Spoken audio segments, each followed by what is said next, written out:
Assalamualaikum warahmatullahi wabarakatuh. Perkenalkan, nama saya Shuaibatul Aslamiyah.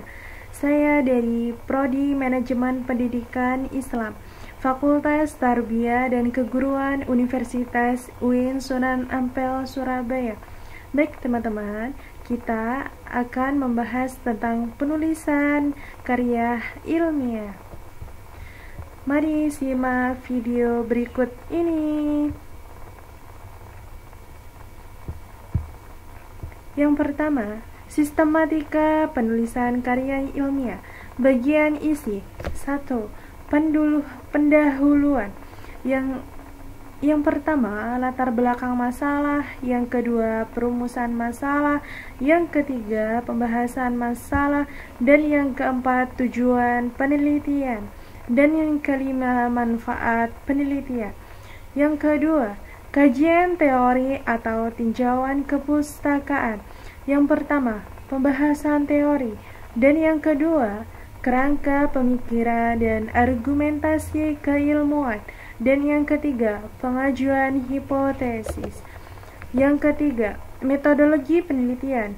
Metodologi penelitian itu yang pertama, waktu dan tempat penelitian, dan yang kedua, metode dan rancangan penelitian, dan yang ketiga, populasi dan sampel, dan yang keempat, instrumen penelitian, dan yang kelima, pengumpulan data dan analisis data.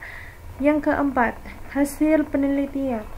Yang pertama, jabaran variabel, dan yang kedua, hasil penelitian, dan yang ketiga, pengajuan hipotesis, dan yang keempat, diskusi penelitian, pengungkapan pandangan teoritis tentang hal yang didebatkan.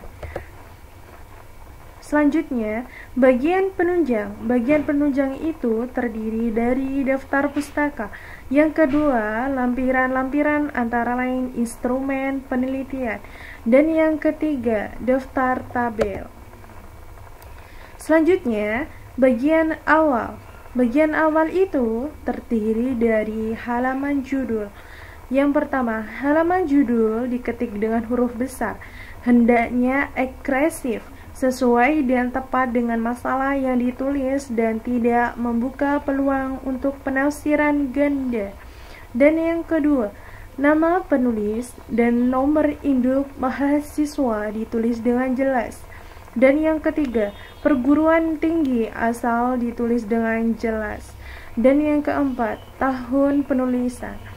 Kedua, lembar pengesahan. Pertama, A. Lembar pengesahan memuat judul, nama penulis, dan nomor induk. Dan yang kedua, lembar pengesahan kepala instansi yang bersangkutan. Yang ketiga, lembar pengesahan diberi tanggal sesuai dengan pengesahan. Selanjutnya, kata pengantar dari penulis. D. Daftar isi dan daftar lain yang diperlukan, seperti daftar gambar, daftar tabel, dan daftar lampiran. Yang E. Ringkasan karya tulis ditulis maksimum 1 halaman yang mencerminkan ini keseluruhan karya tulis, mulai dari latar belakang, tujuan, landasan teori yang mendukung metode penulisan, pembahasan, kesimpulan, dan rekomendasi. Selanjutnya, bagian inti. Bagian inti itu terdapat pendahuluan. Bagian pendahuluan itu berisi hal-hal berikut. 1. Latar belakang, berisi uraian tentang alasan mengangkat gagasan menjadi karya tulis ilmiah. Dan yang kedua, tujuan dan manfaat ini yang ingin dicapai. B. Gagasan, uraikan tentang 1.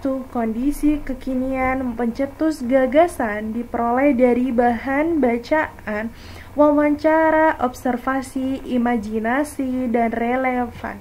Dan yang kedua, solusi yang pernah ditawarkan atau diterapkan sebelumnya untuk memperbaiki keadaan pencetus gagasan. Dan yang ketiga, seberapa jauh kondisi kekinian pencetus gagasan dapat diperbaiki melalui gagasan yang diajukan. Dan yang keempat, Pihak-pihak dipertimbangkan dapat membantu mengimplementasikan gagasan dan uraian peran dan kontribusi. 5. Langkah-langkah strategis yang harus dilakukan untuk mengimplementasikan gagasan sehingga tujuan atau perbaikan yang diharapkan dapat dicapai.